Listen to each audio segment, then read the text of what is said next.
think this, just after lunch, we'll send it to you guys, both the presentations. Right? Huh? In the last workshop, one of the participants was saying, whether I understand anything or not, at least I've got a lot of names for keeping for babies. For children in the neighborhood, somebody asked me what name to give, so.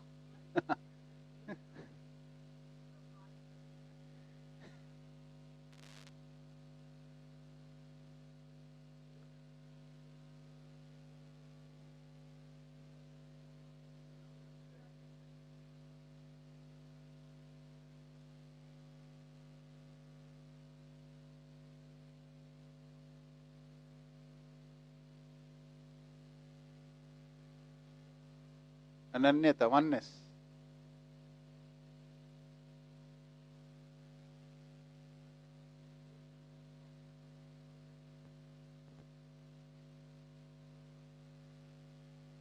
Chalo, anything on the screen, Drishta?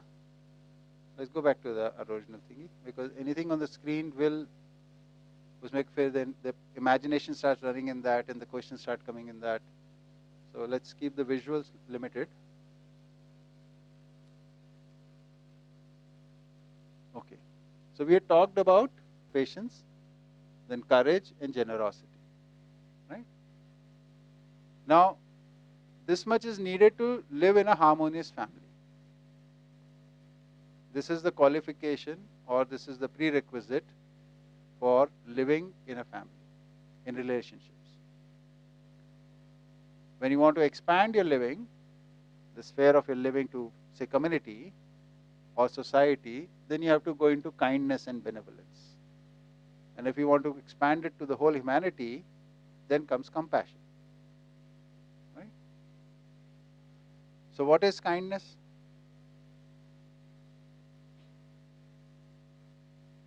Any examples? Would it be like giving without expecting something in return? Yeah. But what? More specific. Give a, Kindness would be giving open-heartedly something that the other person wants or needs. yes, that is the main thing. Yeah, what is So required. other person can feel the need of it, but doesn't have the ability to fulfill himself or herself. Right. So supporting them and providing them with that, so that they can fulfill that need, that is called kindness. Right? So in the sense of body, it is somebody is feeling the hunger. The need is being felt, but they are not able to fulfill. They are not able to procure food. So giving such a person food would be an act of kindness. Right? Somebody is feeling cold, but they don't have the ability to get clothes, giving some clothes. So this is kindness in terms of body. But there will be kindness in terms of Jeevan, the conscious. So somebody is feeling the need for harmony.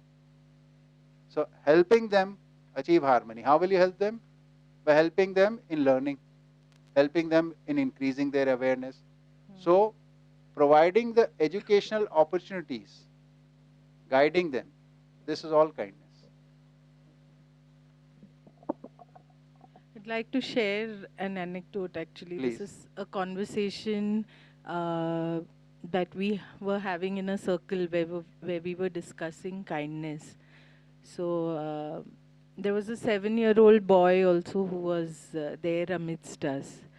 So when it was his turn and we asked him and he had to answer what is kindness to him, what he said was actually was a huge revelation, because he said that when people are kind to me, I feel that I don't have something and they have something, and I feel they have power and authority over me.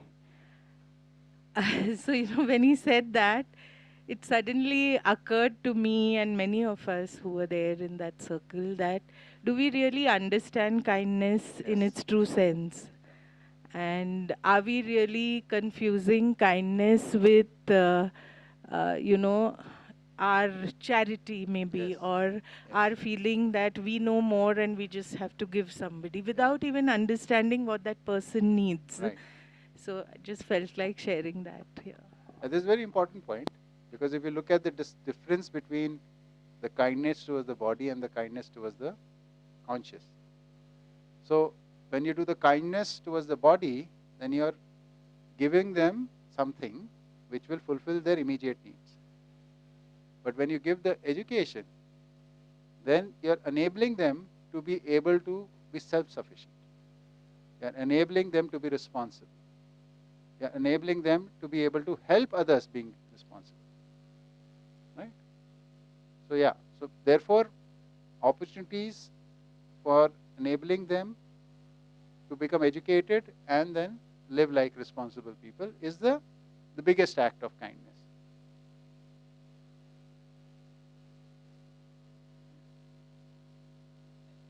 Then we come to benevolence. That is, yes please. Kindness of body and Jeevan have done. Yeah. Sir, regarding what ma'am said, that that kid said, "Ke I have something and I don't have that thing, another person is having that thing. Every time somebody is kind towards me." So, don't you think in that case our complexes are coming into play, whether it's inferiority or superiority? So it's probably the intention that matters, because I know, I can say for myself that I every time I feel ke I don't have this thing and somebody is giving it to me. What kind of with the kind of intention they have makes a difference in how I feel about it. Sometimes it would just give me a feeling of gratitude that somebody gave me something. But sometimes it's just that those complexes come into play. See, this is, you're right, absolutely right in this, that we need to be able to read the other person's intention, but we are not aware enough to read it. So first helping them become aware in the selves how intentions are read. So that is again an educational process. Right? So without education, what you're trying to say also is not established. Right? So we have to enable people to understand other human beings. That is the real act of kindness. Fulfilling their immediate needs might be needed in those circumstances, but at times it can become pity.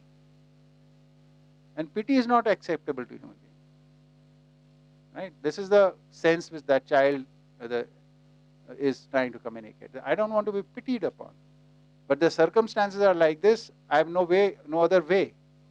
So it in actually is silently saying this, don't pity me, enable me. That is what has to be understood from that. So enabling him would be providing him the right opportunity for education, making him capable of doing some useful work so that he can fulfill his physical needs, material needs on his own. So don't fill their responsibility, help them become responsible. That's the key. That would be act of kindness. Yes. Coming to what she's also saying, I think what we are trying to infer here is that maybe we should not just presume what they need, and it is actually requires a lot of conversation maybe to understand what they need, and then support them in whatever ways we can. That is very important again. That is again very important, because sometimes we have this thing, we have this need. Oh, I must give to someone.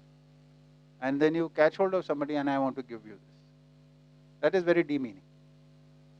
So we need to understand. So that is why the definition she gave was very accurate.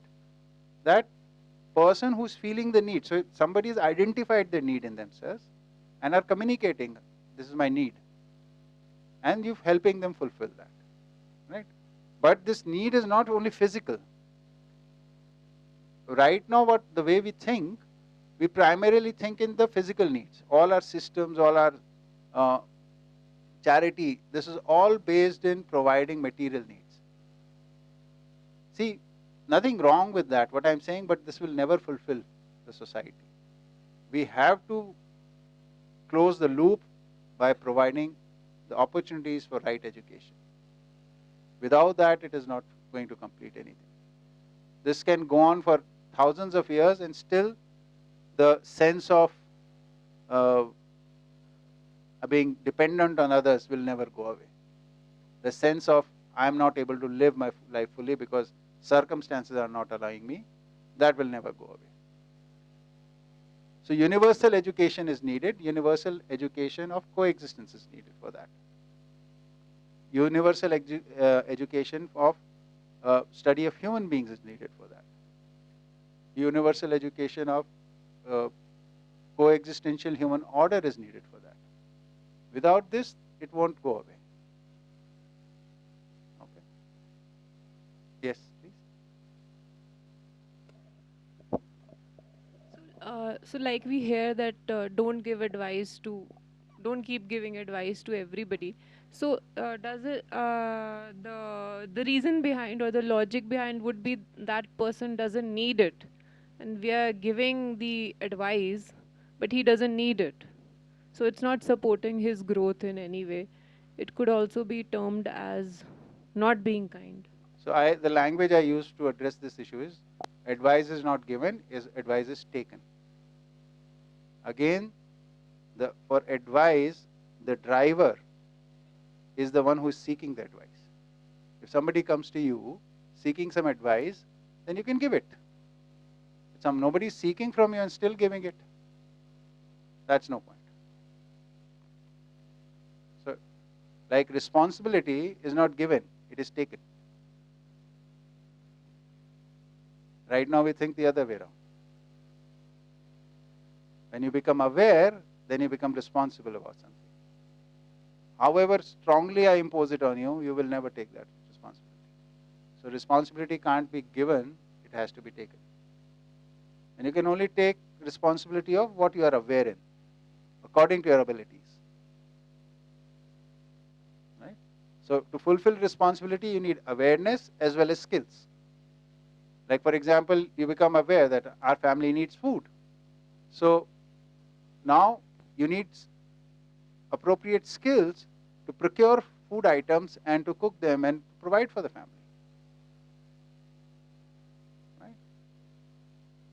Then it will be, the full responsibility will be met, otherwise not.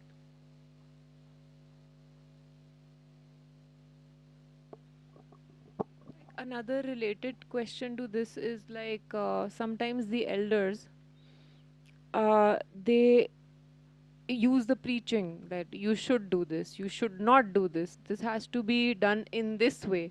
It becomes very irritating and annoying, and it just acts as a barrier to your relationship with them. You don't accept them, they don't accept you, and you see it as disrespectful also. It's a like huge barrier to like so how to like deal with the elders. Yeah. Or any other situation, see, if you are not in control of yourself, others will take control of you. So what is taking control of yourself? You have to study yourself. You have to know yourself. You have to be aware of yourself. And then when somebody makes a gesture, then give an appropriate response, which is not going to disturb the relationship, but will bring their attention to this is not appropriate. With calmness and confidence, you can communicate that. But calmness and confidence comes from your self-awareness. When you start understanding the issues, then you can be calm and confident. Like for things we know, like some things which you are confident about. If somebody would say something about it, ki, let's do this in a wrong manner, you would calmly, you can explain, no, this will not happen like this.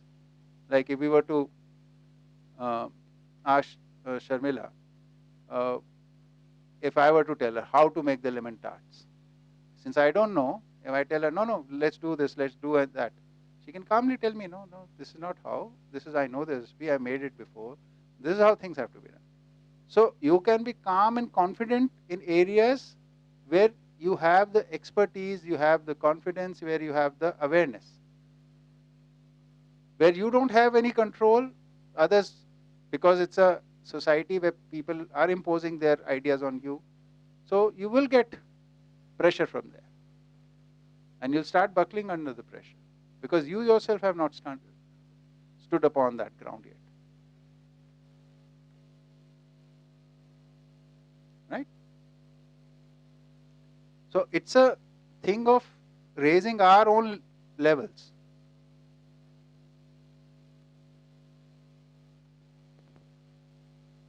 Okay? Or something more? Like some example is coming to my mind. I heard this elder person saying to another, like, because so he turned 40 and he started developing white hair. So this elder person telling him that no, you should whatever, dye your beard or dye your hair. So this really doesn't make any sense. And what can you then say to that to that person? So when we were talking about respect, you need to respect that person first. So you have to do the right evaluation for that person. So what that person can do, what that person understands, what that person's behavior is like, what is their understanding of things like, right? So if you understand that, you'll understand, yeah, this is what they'll say. This is very natural for them to say so. This is part of their nature. There is nothing surprising. But if we don't respect them, then we'll keep complaining. We'll keep feeling, why is this person saying so? Because we have not done the evaluation right now. So the problem lies again with us. We are not respecting that person. See, this is also an aspect of respect. But like that other person doesn't realize that he's crossing the boundaries with the other person. That person is what that person is. So when will that person become aware that When he is crossing the boundaries of the other person? who is setting these boundaries? We are also breaking so many boundaries every day. Everybody is breaking so many boundaries every day. We are aware, or because some of the boundaries broken by others causes us pain, so we are aware in those. We are not aware of the boundaries we break every day. Right? The first point is we have to have a sense of what is right living, which has to be part within us. That person is like this. First of all, evaluating what is this person like. If I want to live with this person, suppose I don't want to change this person. I need to just know what this person is and then adjust accordingly. Some areas I will go closer to this person. In other areas I might have to make more distance. Right? So my life might go like coming closer, going further, closer, some sort of a motion I'll set with that person in relationship. First, we learn how to live with the people as they are. For example, if I were to start living with you, please come, and you started living with me, what would suit you? That the moment we start living with each other, we want to change each other? Or do we need to learn about each other and try and live with each other?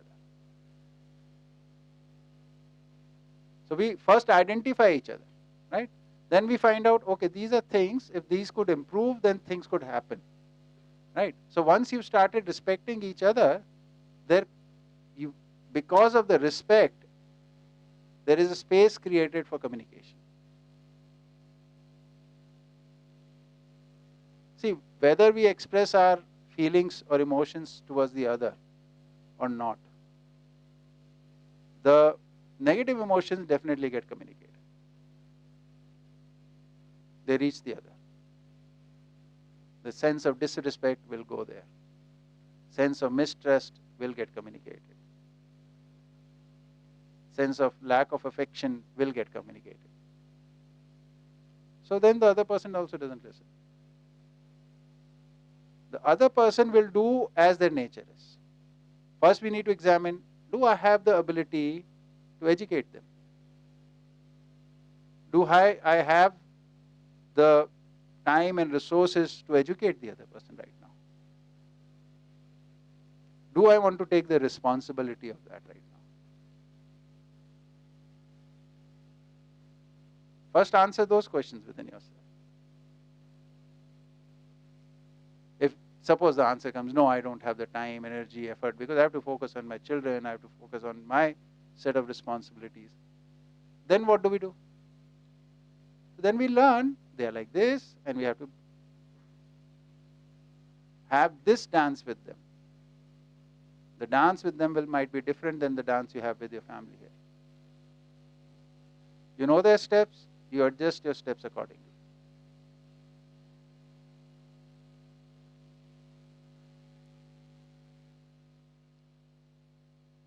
Okay? So what should be our responsibility for the beggars? Like, so it like I sometimes like I get in the conflict like whether we should help and whether we should not.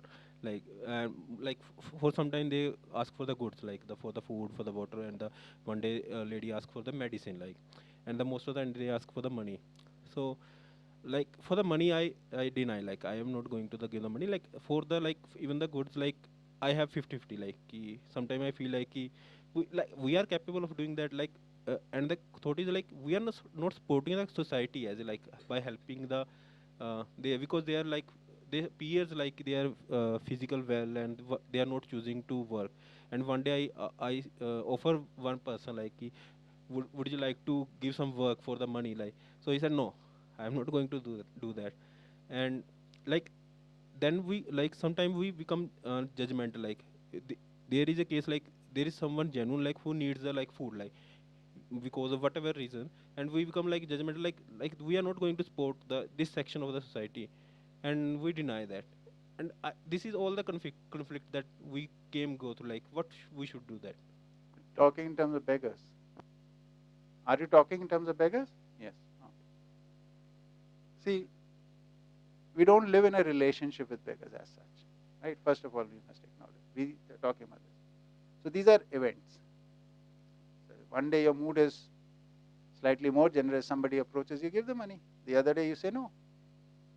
What do you want to do with them or for them? Then, do we want beggars in society? Should people be reduced to such a situation that they have to beg? That kind of mentality? Answer is no.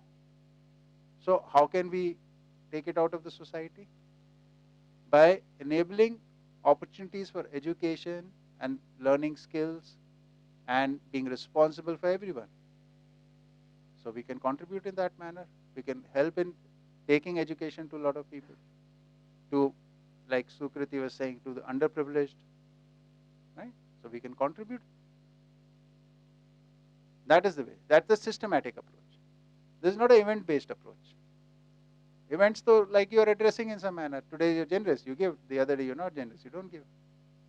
You're distracted, whatever. Right? Sometimes we don't feel like we have that like resource, like, or we have like we could not like provide the education to like that section, like in that section we like feel like See, you can't do it individually. The social issues, there has to be a organized effort for that. So there are many organizations in the society who are trying to do that. We can always support them. So many societies, organizations working in society for the upliftment of the underprivileged. Examine them. If you trust their work, contribute with effort, money, whatever you can contribute there. Yes. What you're sharing is very, matlab, it touches me also because when I was in college, I was in JNU and we had a big, of course, these questions of how to ensure equality of education and no discrimination, opportunity to all were already sort of there. But in college, it was in my classmates, and we having a big fee protest. Why is the fee being raised? And from all sides, there were these arguments. You're wasting public money and government money and so and so. And generally in the atmosphere, I'm just sharing this example. Generally in JNU, because it's such a politically alive atmosphere, the one thing it does for you, it does make you sensitive to the issues of people around you. But it also can like kind of overwhelm you, because you're like, should I fix this? Should I fix this? Should I fix this? What do I expel my energies in? I can't fix everything if I keep addressing it individually. But this feast thing in particular sort of really, I was really bothered. My protest, should I go on a protest? Should I write a letter? What do I do? But I think the first step for me, and we talked about it also, was that to understand, to kind of solidify my understanding of why education needs to be subsidized. I mean, I'm just talking in terms of Universally free. accessibility, subsidized, free, accessible. And then again, the nature of education becomes the next question. What is the purpose of education? Why should it be free? It sort of interchange. So for me, I feel that the understanding of it gives me some resolution in terms of the action. The action will follow, but the understanding needs to be complete. So in that process gives me a lot of it relaxes me a little. I just wanted to share that, because I also feel that same thing also. So I think the distinction she is making is that initially you feel very worked up about these situations, and when you understand that, then you somehow know a little bit what you can possibly do. That is what she means by relaxing. Right? Okay. Yes, please. Yeah. So I'm going back to what I mean. It's not what Raghavji and Veda are saying. So what I observe about myself is that anger and frustration usually, masks or deters me from being harmonious or understanding the other person very often. But then there is a guilt associated, because I want to be respectful. I want to um, be uh, maybe I want to care. I want to be helpful. However, that anger at some points is so much that it just doesn't let me. And but then because I want to, the guilt is also there. But then I feel that keeps going on in a cycle. Yeah. It just goes on, and then somewhere I try to convince myself that no, it is you who are being harmed in the process, you know. So my question is, I guess, how does one work around this to, and how does one work around one's anger, because it is a natural emotion too. Uh, yeah. Yeah. Good. Very good point. So anger is a natural emotion in human beings who lack understanding, who lack awareness, self-awareness. It is natural there. When you are aware, like in many areas you are aware, you don't get angry. Only some areas where you get angry. Right? Whereas you can see others getting angry in those areas where you're not getting angry. You see, why are they getting angry? This is so simple. Right? So it's a function of your awareness in that area. Okay. So now how do we work with this? So now we know that we lack some awareness somewhere. Right? First, how do we trace it? So we use this technique. Let's go back to the, so this patience or resoluteness. So let's use this. So there is a resolve in us, like I will behave in a responsible manner. And responsible manner is behaving with calmness, taking care of my part, and I'll do this. Now, suppose it gets disturbed. I get angry in some situation because of somebody's action. So now I can examine, okay, my resolve broke. So this is indication of some lack of awareness. Now look at it. Observe yourself. What is this part? Now you have a frame of reference to look at it. Okay, this is the part. What does the theory say about it? How can I practice it? Again make a resolve. Again try to practice. Then again observe. So this cycle repeat. And then slowly you come out.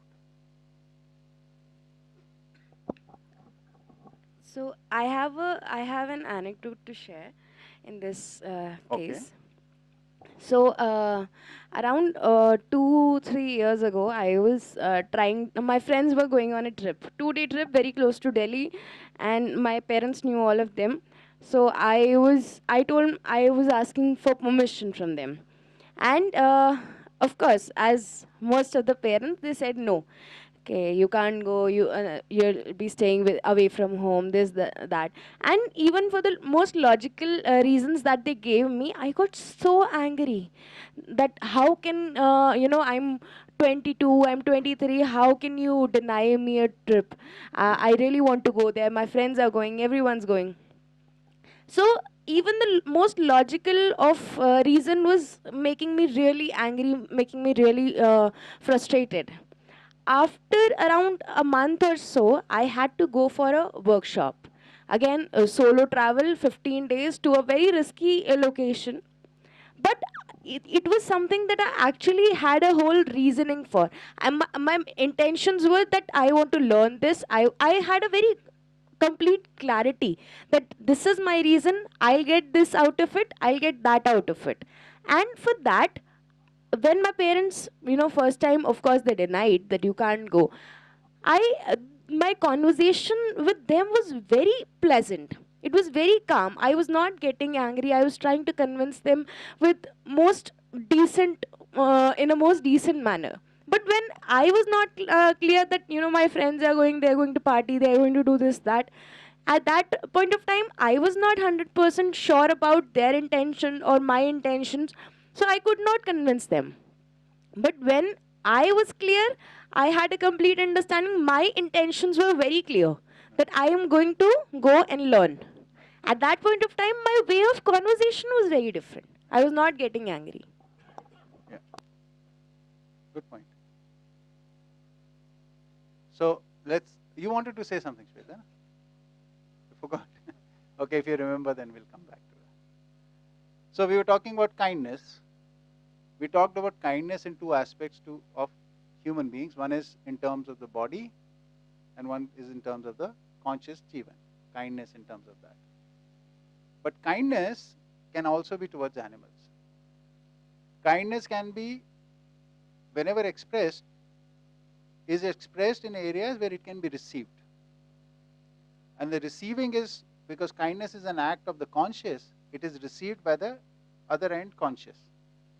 So the two entities are animals and humans, which are conscious, as we talked, sentient and insentient, right? So animals are also conscious. So what are the acts of kindness towards them?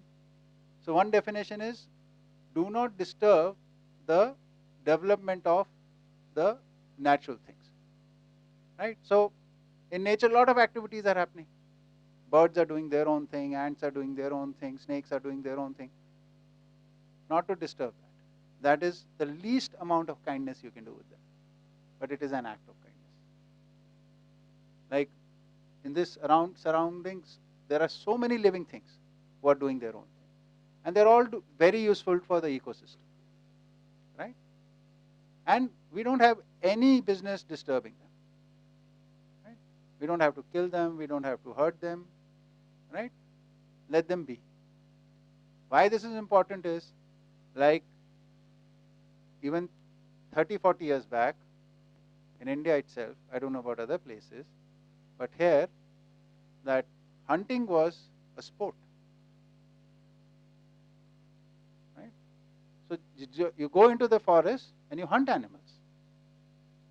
As a child, we went to this Bharatpur National Park or bird sanctuary in Rajasthan, and as you enter the gate, there's a big board which said the names of this person shot 500 birds that day. This person shot 2,000 birds like this. So there were names of people of killing that much animals. These are all acts of cruelty. Right? All the life on this planet is doing its own thing. We don't have to disturb it. Right? Let it be. Second act is of kindness. This is not disturbing. Then second definition is supporting somebody in their life. This becomes relevant when we are doing some occupations in association with animals. Right? Somebody might be doing dairy farming.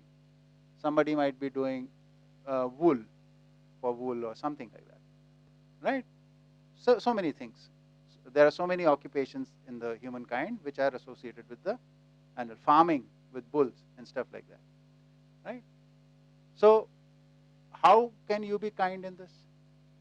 So for this we need to understand that the purpose of animals, or the motivation of the animals, is to be survive or be alive.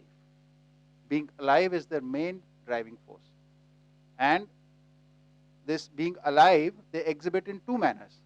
One is by doing activities to secure their bodies, and second is doing activities to secure their progeny, their children. So because they see their children as a continuity of themselves only, right?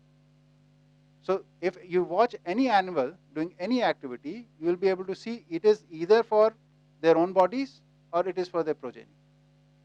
No third motivation you can find there. Right?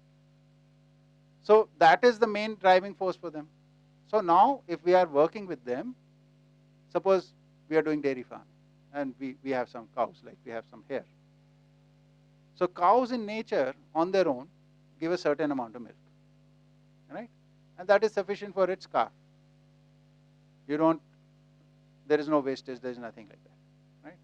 But suppose you start doing dairy farming, then you get a cow, then you look after it, you change its diet, increase the milk giving things in its diet, look after it, right? And provide it security, right? And in this manner, the production of milk in their bodies increases substantially. So this extra milk you can take. But you have to ensure that the milk meant for the calf has to go to the calf. So first give the calf its share, and then whatever is excess, you take it. Right? In this manner, you're looking after the cow as well as you're looking after the calf, which is in alignment with that animal's living. So this way, if you're doing the occupation of dairy farming, you're not violating the natural principle, according to Jeevan. Right? But right now, the way it's practiced is a lot of exploitation. The cows are not fed properly, or they're overfed for overproduction of milk. Their health goes haywire. Sometimes they're given hormone injections so that they produce extra milk. The calves are not fed properly, or they're fed other things like that. So all those practices are not in alignment. Right? So the kindness is with animals as well as humans. And with animals, there are two ways. One is of not disturbing things in the wild. The other is when domesticated animals, you're dealing with them. Help them. Your association should be in support of their instinct to be alive. Help them in their maintaining their bodies and their progeny. Then you are in alignment. Otherwise, you will be committing cruelty. Right? So kindness, 4 ways. 2 in animals, 2 types, and 2 types in humans, we have seen. So 4 types of kindnesses we have talked about. Okay. Okay. Going on to benevolence.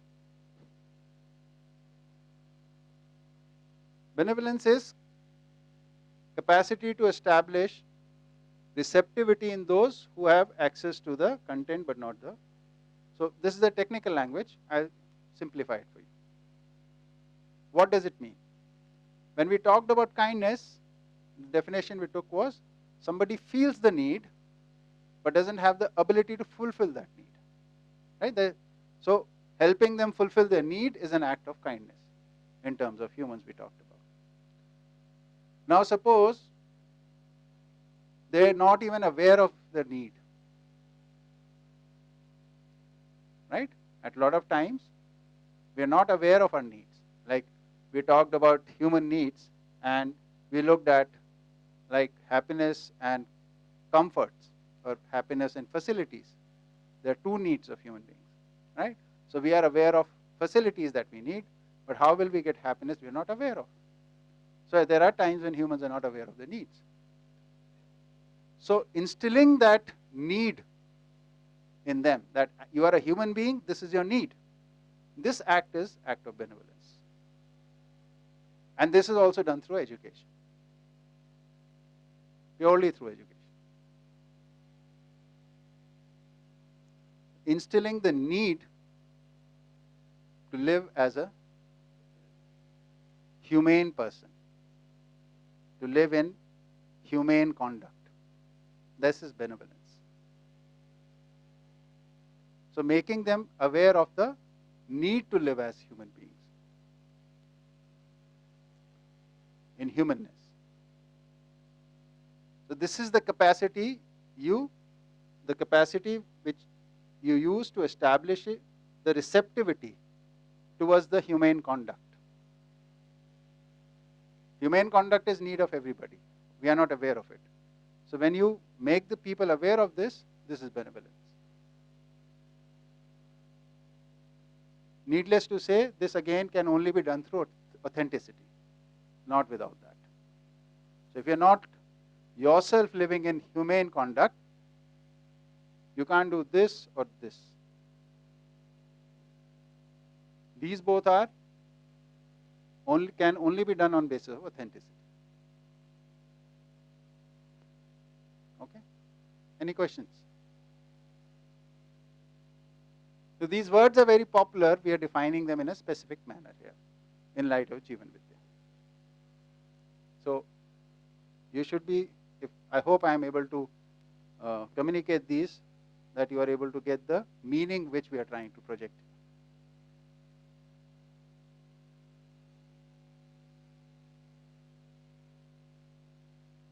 Okay? And the last we come to compassion.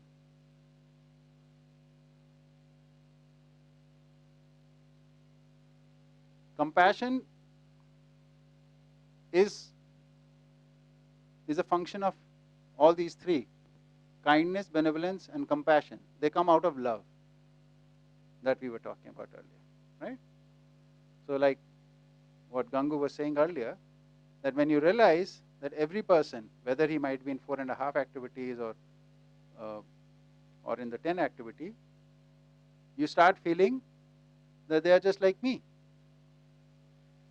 And therefore, you want to help them move forward so that they can also reach the 10 activity or have the spiritual realization so that they can live in the full responsibility and full human conduct.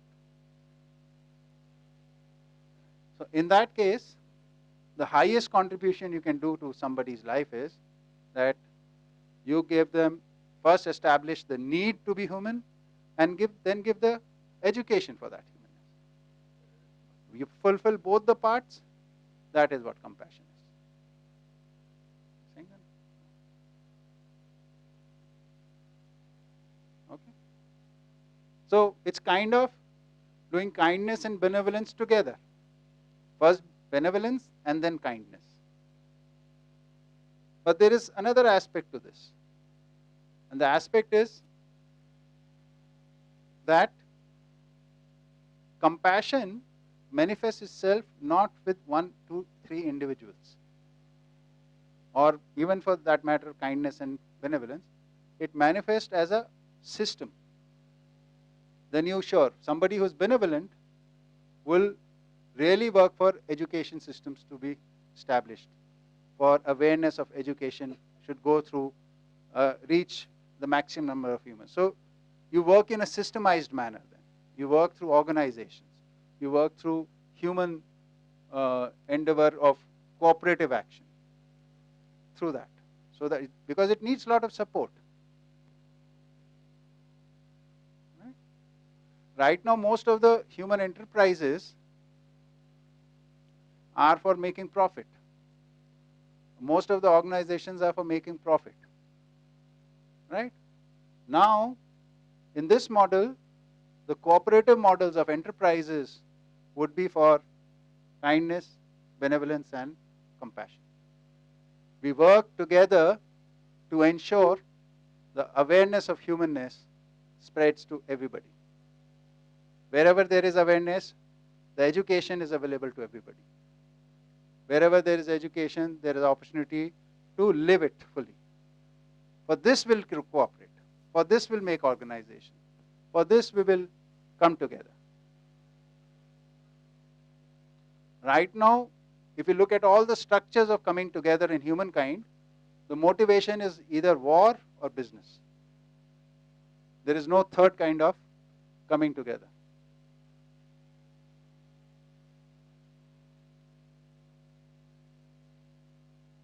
Okay? So these are when this becomes predominantly your nature.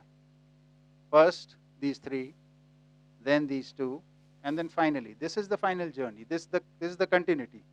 Here the living becomes complete. So when we were talking about conduct perfection, that is with compassion.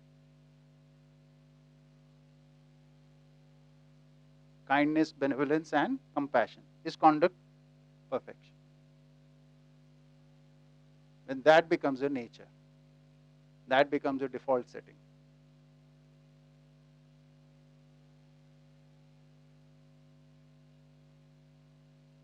This journey starts here after your what we call functional perfection, is when 10 activities have started functioning. Then you start with patience, courage, generosity. So this journey starts from functional perfection and goes on to conduct perfection. And before that, the journey of unawareness in human beings, right? But because we are a Jeevan, that is structural perfection is there, but the awareness is not there fully.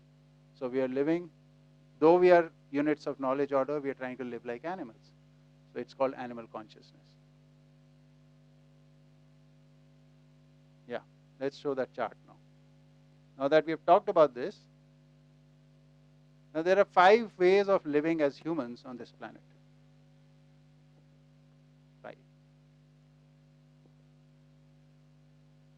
So 5 categories is a strong word. It is 5 ways of living. The choice is ours. Okay? I have a doubt. Yes, please. So earlier we had said that value is the name we are giving to the emotion, but like our understanding of... Not only emotions, something specific. Emotions which are rooted in responsibility and understanding. Values are emotions which are rooted in understanding and responsibility. Emotions which are rooted in understanding and responsibility. responsibility. It gives us a sense of responsibility, like respect. Isn't that a sense of responsibility towards other? That I have to understand you well. Then only can I respect you. So it's not merely an emotion. Irritation is also an emotion. Anger is also an emotion. But there is no sense of understanding or responsibility there. But when we talk about trust, when we talk about respect, when we talk about love, there is a sense of, there is first an understanding and a sense of responsibility. That's what we are calling values. Okay. I have one more question. Like, I'm stuck kind of there, like in the husband-wife relationship. So we said there is the purpose, there's the response, there's activities, responsibilities, and expectations. Yes. So like, how can we define some of the responsibilities in the husband? So will it be like the society will define it, or the family will sit down and define it, or the husband-wife will sit down and like what are your responsibility, and what are your expectation and mine. So like how do we define, or 7 relationships. Yeah. So so the it sounds like something abstract. yeah, all this is It's abstract. rooted in the values, Yeah. which is rooted in the understanding and the knowledge, but it is not defined anywhere. Yeah. So if you look at this, husband wife, common vision, co-creators, living with effort and essence.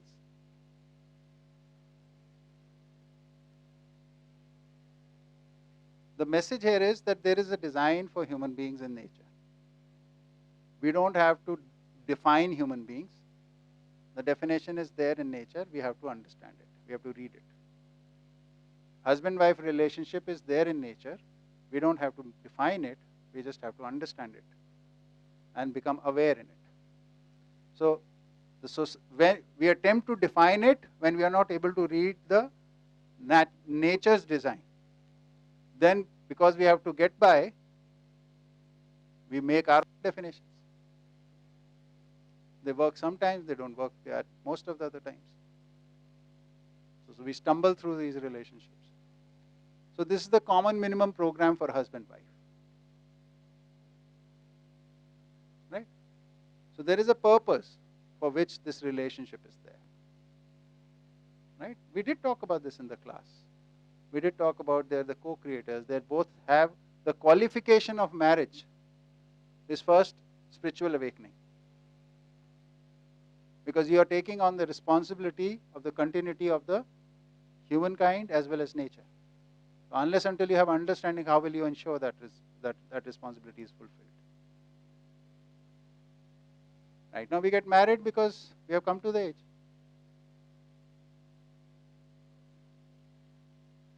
Qualification is spiritual awakening, knowledge, awareness. Before that, if you get married, you will struggle a lot more. But if you, like for example, you want to go for a job. Job requires certain skills. So if you don't have those skills, you will not be successful. Same with this. If you want to take on this role, there are some qualifications you need to have. Right? So when we understand this, we did talk about this, that they have common vision, they have co-creators, right? So, and they start as two individuals, they create a family, they have children, they have to become parents, then they have to also take responsibilities in the community and then society. And they both are doing it together in consultation with each other. They both are witnesses of each other's thinking and each other's growth and each other's support system. And this cannot happen without affection, without respect, without trust. Right? So there are maximum overlaps in this relationship. Right now, we are thrown into these relationships at most of the time. You are of age, like yesterday somebody was trying to marry off, setting up aksa with somebody. You're still on that, okay.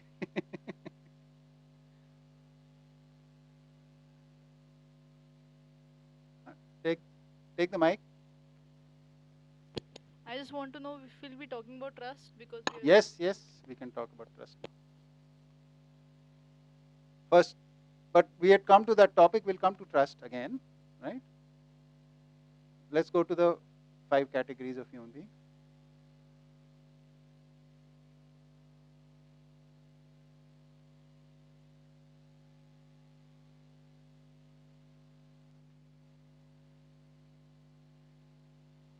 Okay.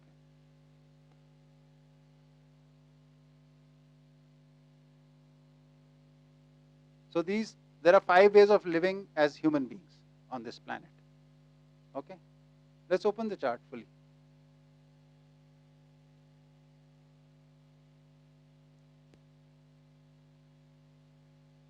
Okay.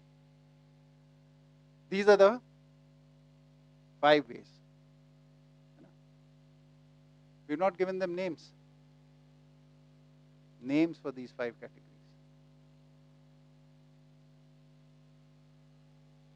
Oh, yeah. ठीक है इधर. So, animalistic human, demonic human. Human, this is Dev human.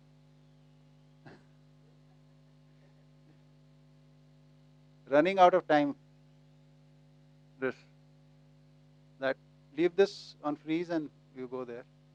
This takes up the screen.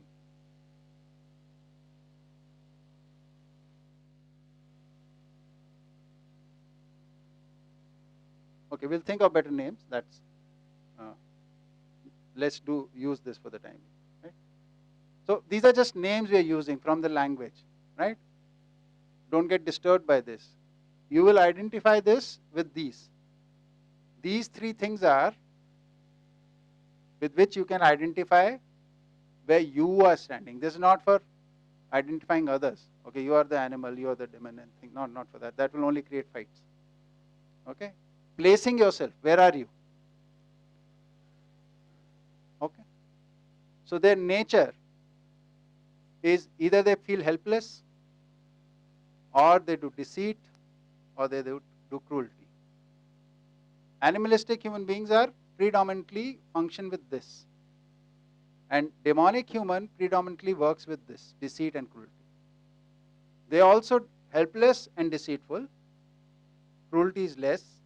In these, cruelty is more, cruelty and deceit is more, and helplessness is less. So that is how we are differentiating these. They both lack awareness of, they both lack spiritual awakening, right? The perspective, what we talked under comparison, is of likes, suitability and profit.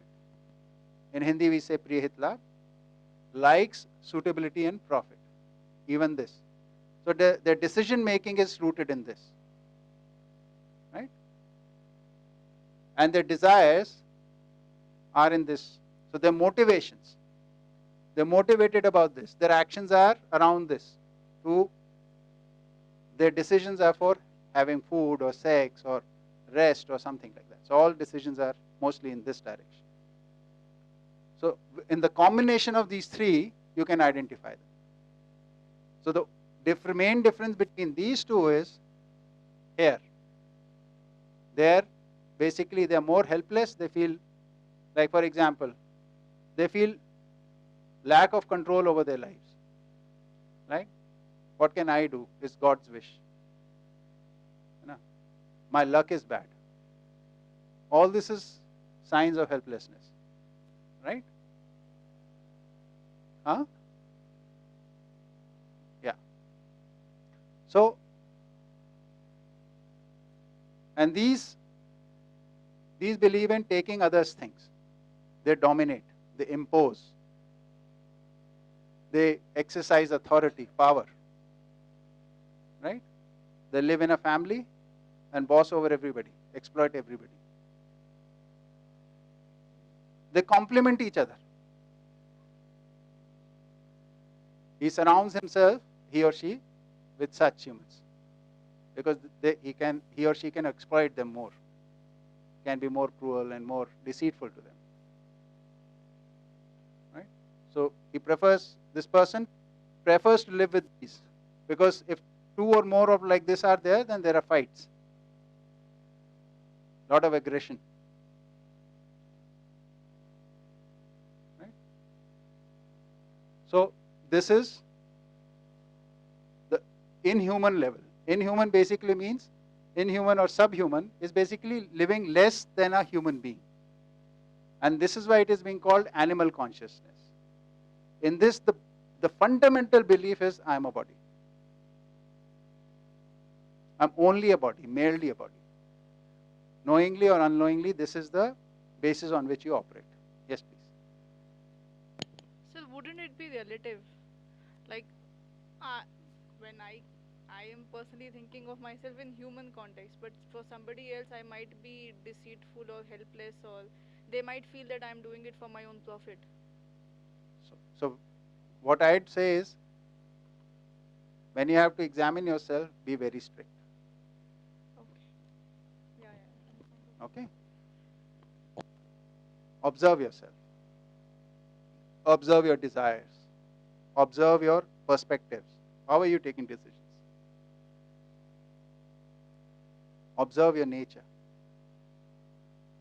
Do you blame the circumstances for what's happening in your life, which indicates helplessness? Or you manipulate circumstances by deceiving people or dominating people? If these are happening, then you are in the inhuman category. But if you are patient, courageous, right, generous, then you are in the human category. So we have to be very strict with ourselves when we are doing them, and very lenient with others. Whenever we are evaluating, this is the thumb rule. Be extremely strict for evaluating yourself. That is the only path for growth. Okay.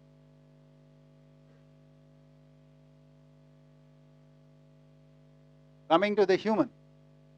This is the minimum level of living as human, as in humane conduct. Humane conduct starts from here and goes on till here.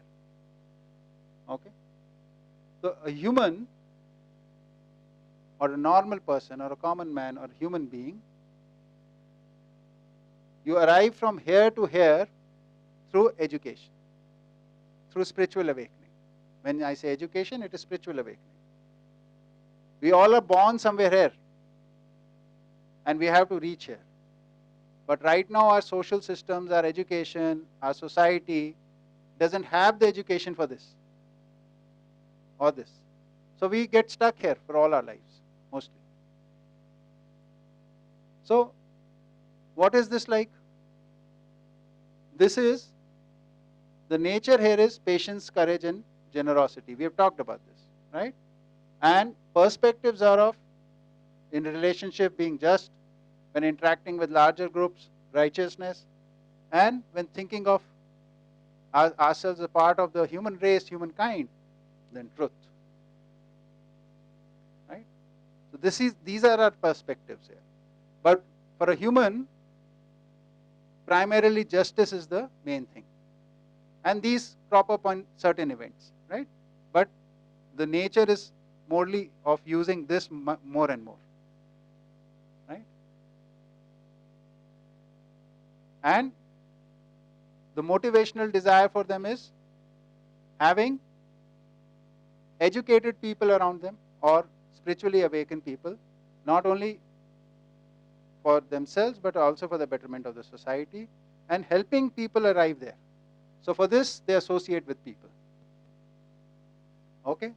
And this also means that they'll need some resources. They also have the tendency to acquire resources, but this is not for hoarding. This is not for exploitation. This is for reutilizing these resources for the work they want to do for the betterment of the society and community. Right? So they do not stay away from resources, and they want people as well as they want fame. Add fame also in this. Recognition. Yeah. So for the work they do, the right work they do, the right living they do, they want recognition for that. So that need is there. Like, they want this acknowledgement from other people. Okay, you are being responsible. That is a need in them. And this can only be recognized by other realized people. So they seek company of more realized people. If there are not more realized people, then they work for creating more realized people so that we can witness each other's journey. I was yesterday talking to Gangu about this. You know, what is the biggest joy at times? Like, I'm doing this workshop with you, for me. When one of you or some of you from time to time are able to see this thing as I'm seeing it. I'm trying to communicate to you, and it clicks to you. And I can see within your expression that, yes, you have also seen this. So I'm seeing a reality, I'm sharing it with you, and you also see that reality. There is no bigger joy than that. So this is the joy they seek. This is, for this they come together. Right? So this is human consciousness. There are ways of living even above this level, which is called the, you can call this superhuman, but this term is there associated with our school of thought by Aurobindo. So she's calling it in the modern tradition of human plus plus, like C++, right? So what is this? In this, the nature is of kindness and benevolence. Here, the primary thing becomes righteousness. How we are dealing with the systems, how we are dealing with people at large, how we are dealing with society at large, how we are working with community as large. So the actions are based on righteousness. What is right for the community, what is right for the society, what is right for the nature. All these things, and approaching all this systematically. This is what righteousness. We've talked about this earlier. If there is a need, we can talk about it again. Right? And they need recognition. All they seek, they don't seek resources, people, they just seek recognition while doing all this work. And this recognition is of not for themselves as individuals. They seek recognition so that this gets established, this approach of life, this way of living, this way of understanding things, this gets established, therefore recognition is needed. Right? Then is the divine human, whose nature is compassion, whose perspective is truth, and whose motivation is only coexistence, not the transient things which are there in living. All these are transient, from here to here. This is also transient, this is also transient, this is also transient, this is also transient. This transient things are rooted in body. These are in consciousness and awareness. And he is free of even these. Free of all transient motives. The only motive is coexistence. Change, which changes with time. Right? क्या चीज? Okay.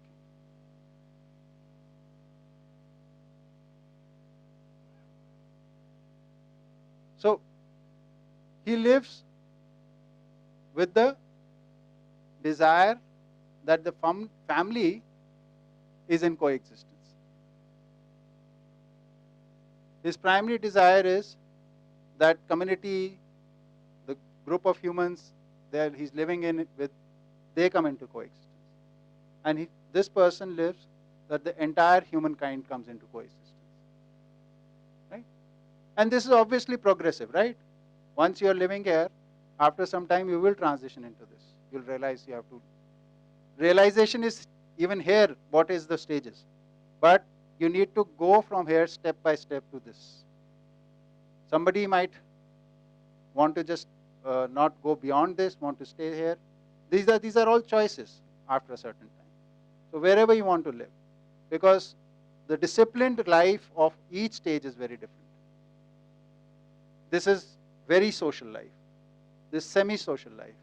This is a family life. These are private lives. Individualistic living.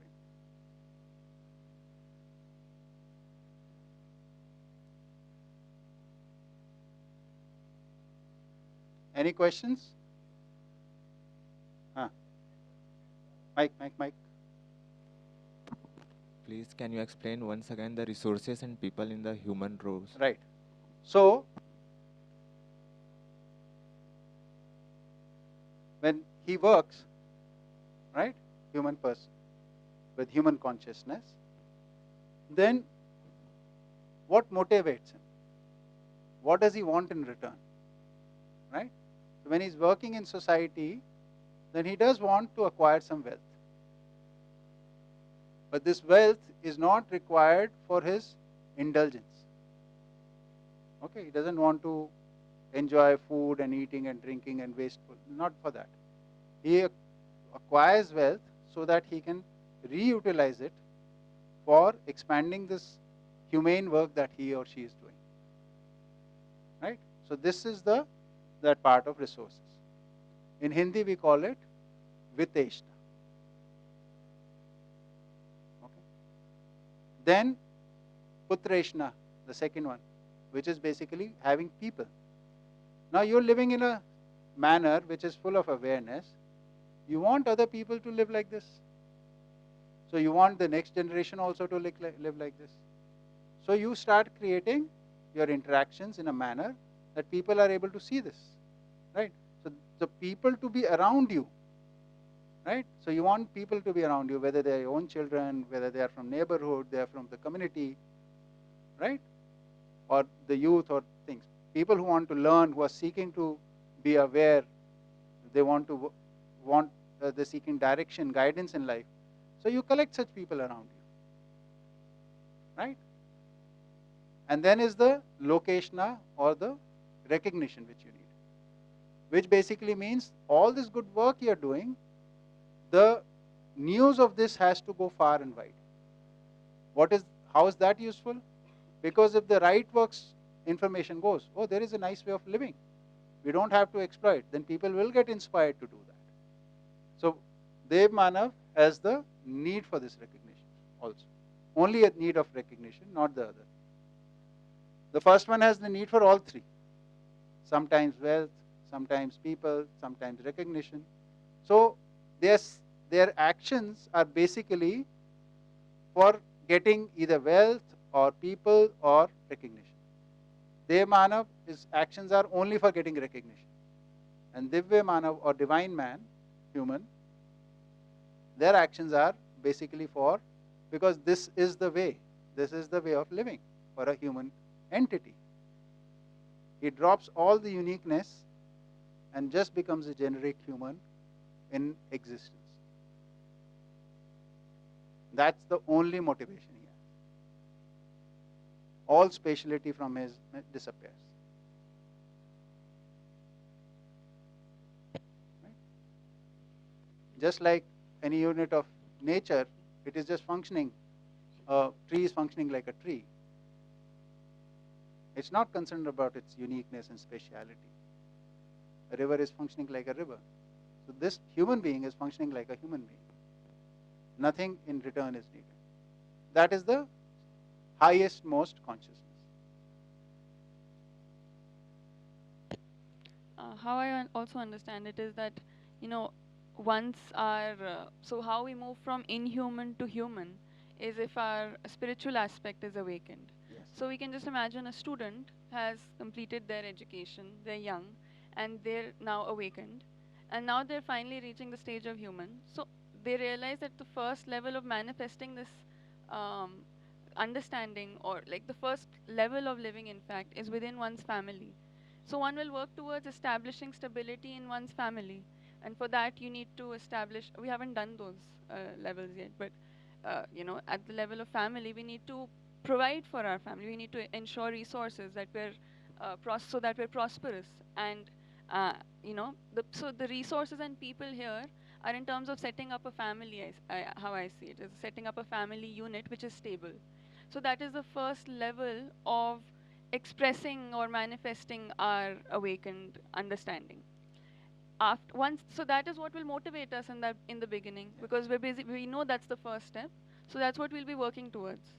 Once that is complete, now the family unit is stable. Now we can think of, all right, now I can participate in society, and so I will start participating and functioning in social systems at different levels, beginning with the smallest stage. And if there's some success in that, then I would like some recognition. In fact, recognition kind of also is appreciation, which validates that this system is working not just for me, but for everyone involved. And so it gives me feedback that this participation in the social system in this way is working out, and this is also manifesting the correct understanding. So therefore recognition is necessary at this next social stage. And finally, when I'm, when social stage would last pretty long, I assume, and once that participation is also done, now the systems are established, or whatever I had to be doing in them, that is established. I don't need recognition. Resources and family, the people were already established even before that. So now these are not the things that are constantly preoccupying me. I think of these as primary preoccupations, these are stages that need to be completed before I can just be, okay, now I've done all the things that I needed to actively be achieving. And now I can just be in that full guidance, compassionate role and see, okay. There are genocides, right? There are cheating of one nation by the other nation, right? Amazing. But when we're talking in terms of young age, these are in nascent stages, very little play. But they are there, slightly. And as you grow, like teenagers, can be slightly more. But when your education is complete, if you're getting the right education, these nascent will be suppressed, and the influence of this will start coming in here, in a social environment which is based in this. Right now, because the environment is based in, this is more dominant. Once the social environment becomes like this will become dominant, and these tendencies will die in nascent stages, and this will take over. But the growth is, as the age progresses, different life stages, this will go like this. Isn't this a great way to live your elderly life?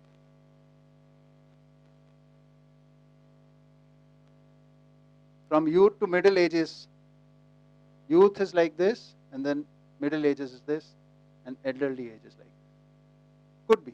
I'm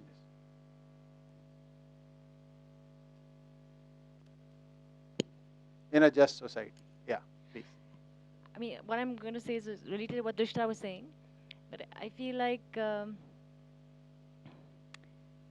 mean, actually, like say the story of Gautam Buddha, but I mean, that's just a story. I don't know if it's true or not, but that kind of, I've seen in activists and stuff where actually they have a vision for, like maybe the last one or two, to help more people or universal thing.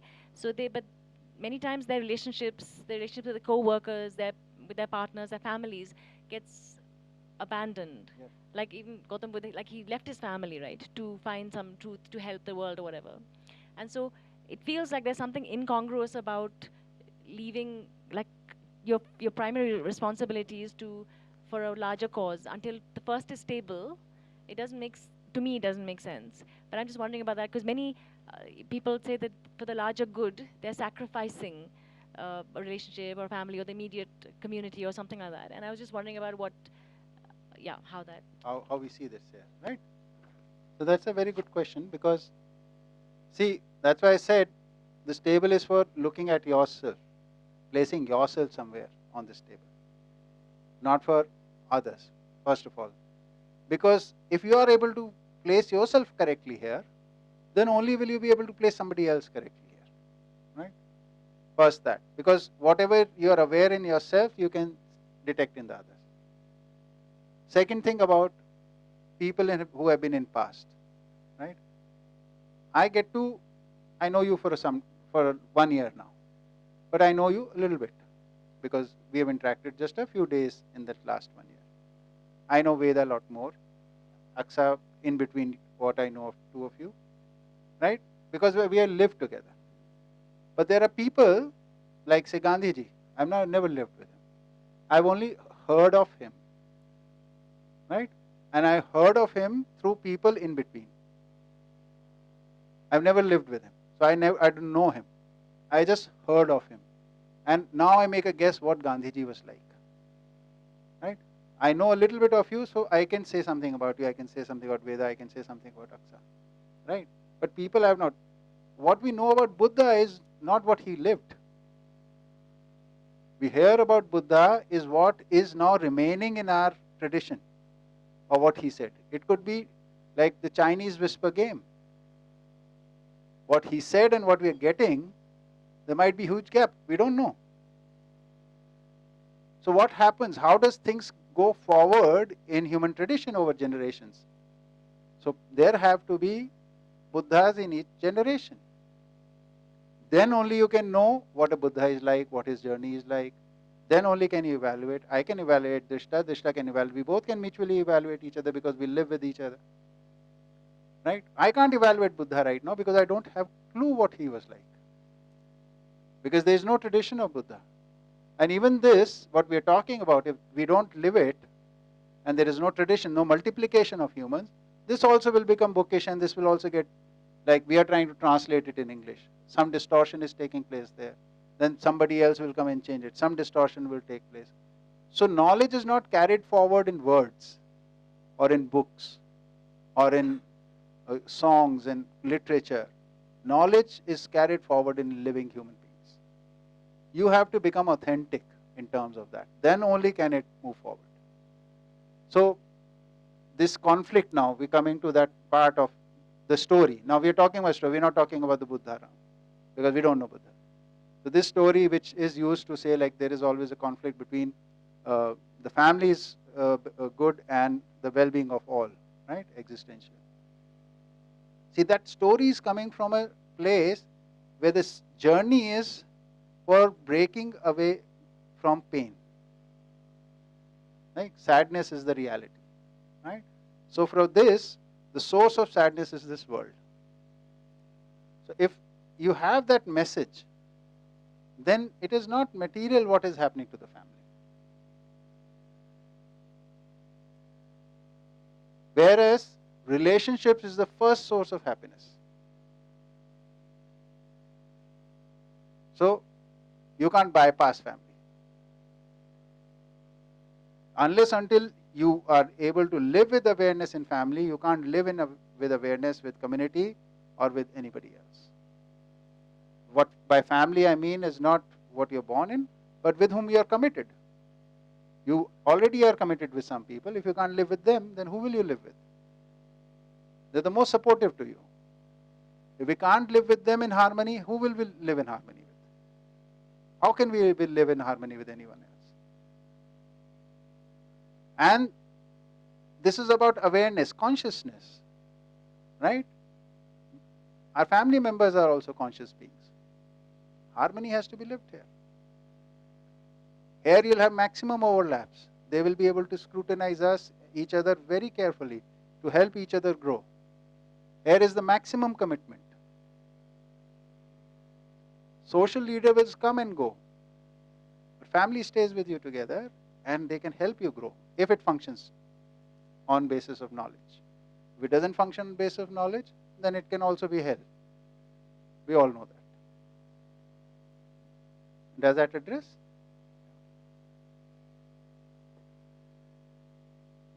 Okay? So this table is for placing yourself. Where am I? It is for looking at. These three columns are the most important. These names are not so important. These three columns. What am I? How am I functioning? For this, you need to understand each and every word of this. Then only will you be able to identify yourself. Is it possible that the demonic human is not helpless? Not? Is not helpless. He is just cruel and deceitful. From whenever, it depends on when you are observing yourself. Say, suppose I am a demonic human being. So, and there are a lot of moments when I don't feel helpless. Some moments when I also feel helpless. When a bigger demon comes and stands in front of me. Right?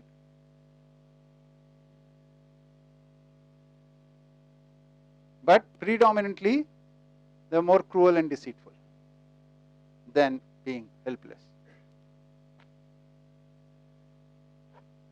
So, this is just like out of context. But suppose a human being is he becomes aware that he is in the inhuman, or if he is in the inhuman range. Yeah. So does all the discussion about this make him very uncomfortable? No. Why will it make uncomfortable? In fact, you've been able to place yourself and you know where you want to go. And now you also have some idea rudimentary idea how you can go about it. So you have the destination and you have the path. Now all you have to do is take the decision and start walking on the path. So somewhere he will have to let go of his primary motives, which is food, rest, fear, and sex. So Yeah. somewhere he'll have to let go of those primary motives and look beyond those primary motives. Yeah.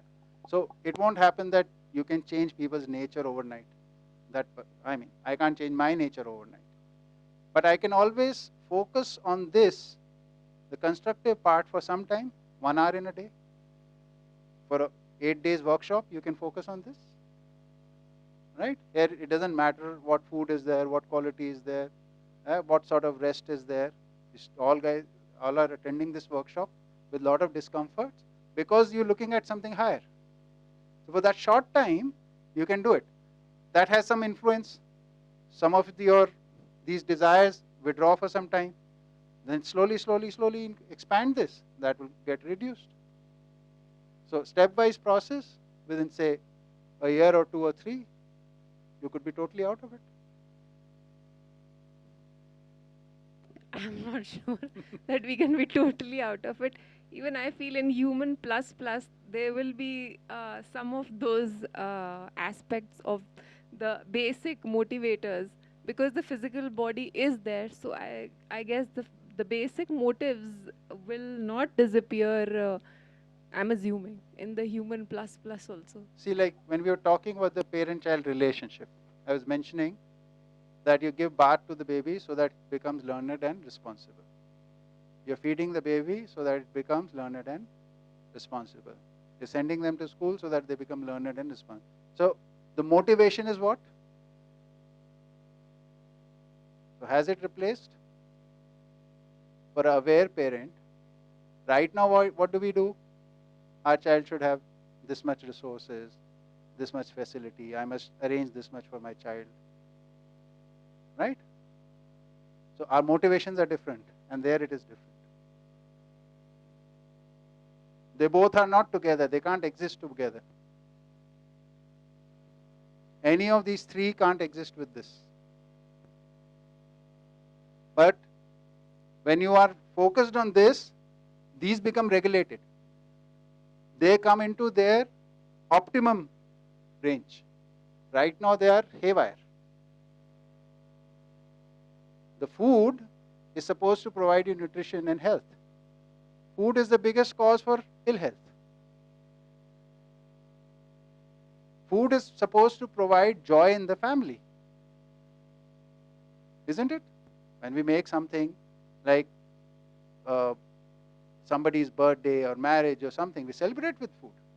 Food is a way of celebration. Right? So for relationships, we can always have, we won't stop eating. But eating is not the primary motive. We eat together. Togetherness is the primary motive.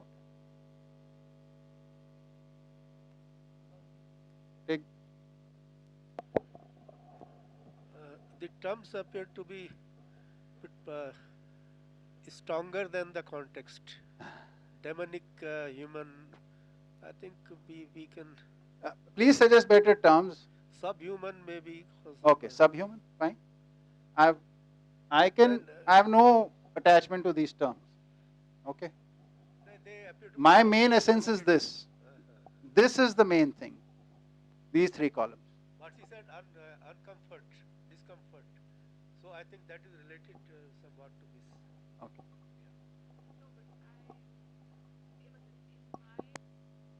I suggest one simple, very simple idea. This chart and the values chart need a little bit more dwelling upon it.